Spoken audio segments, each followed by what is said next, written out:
just on that note of unions taking action, our next speaker has a really fascinating career history because he was in the Territorial Army during the Iraq War, and I'll let him tell you a little bit more about how that went down. But he's currently an ambulance driver who's been on strike with unions in recent weeks with amazing, buzzing, huge support at the picket lines. So really, really inspiring to have you with us, George Solomou.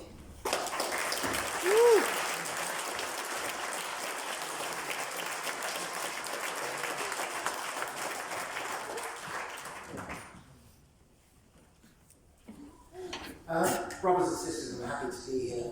Let me tell you a little about something about my daily life on an ambulance, driving around town happening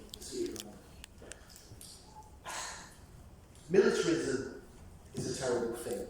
And we, on the ambulance service, see its direct effects. The right wing might call it the flotsam and jetsam of war. We experience human beings broken, homelessness. Nearly 5 to 10% of the homeless population are military personnel. Nearly 13,000 across the UK. It is an appalling thing to meet them, that they are so racked with guilt, sometimes post-traumatic stress, and fear for life that they end up on the streets. It's hard, really hard, to hold somebody's hand when they're having a breakdown. You know, it is an appalling thing what militarism does to human beings. I mean, you've got twice as much chance of drug addiction if you're ex-services, and alcoholism, once more, twice as much. And we've got to a point within the NHS with so much chronic underfunding that we rely on charities, such as Combat Stress, to provide mental health. And it's just an appalling thing that we haven't got the funding to give to these individuals. Even Help for Heroes, once more a charity, and you'll see it blazing all over the place. Why? A charity? What's the logic of this? A charity for people that are broken, that need our help, that have done their utmost. But sadly, they've been conned, many of them. As an ex-serviceman, I can say that. The war in Iraq was illegal.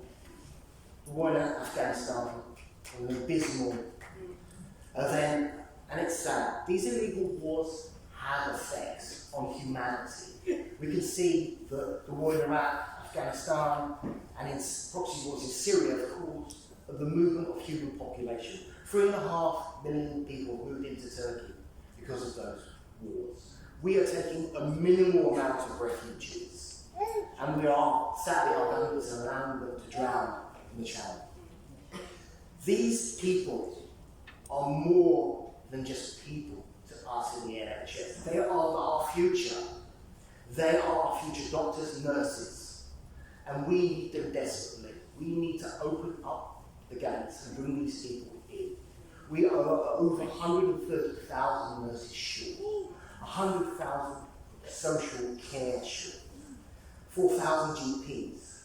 We need these people, and the British government, under the Geneva Refugee Convention, must legally provide them with a safe route to the UK. These are assets that the NHS desperately needs and must have. This government is immoral in what it's doing and bankrupt. The industrial military complex has been mentioned, and obviously Eisenhower's speech in 1961. But the underfunding, the chronic underfunding of the NHS is because we're funding military projects.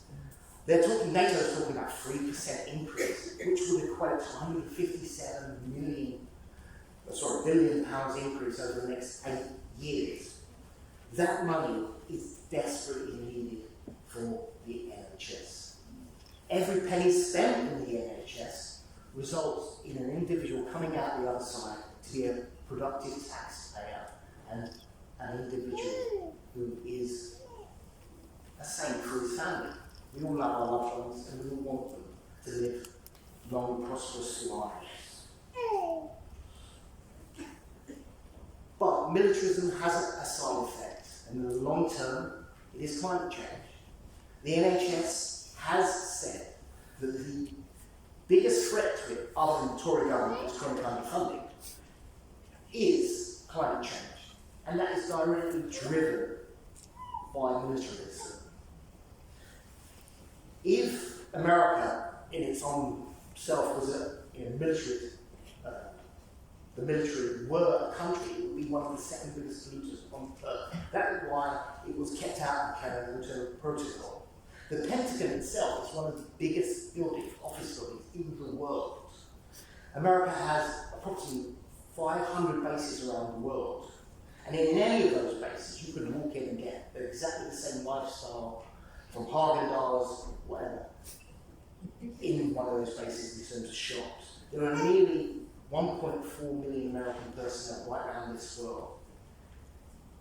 It directly causes climate change, and the NHS is fully aware that flooding 1.6 million British citizens around coastal areas are at threat. This will have an immense impact on the NHS.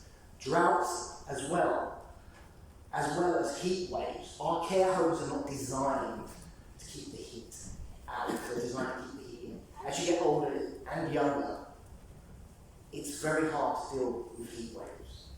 Pollution, climate change will put a cap on much of the pollution and keep it within the cities, and there will be immense impact on respiratory illnesses.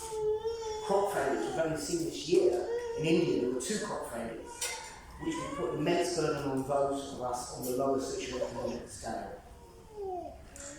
As an ex-soldier and conscious objector to the war, and I have to put a little bit of skin in this, my wife is Ukrainian, I've been to Ukraine 5 or 6 times, and it's hard. My mother-in-law and my father-in-law are both refugees here, and they live with me, and they've told me some harrowing stories of what they've experienced. But in the end, only peace can sort out the war in Ukraine. We need to end it.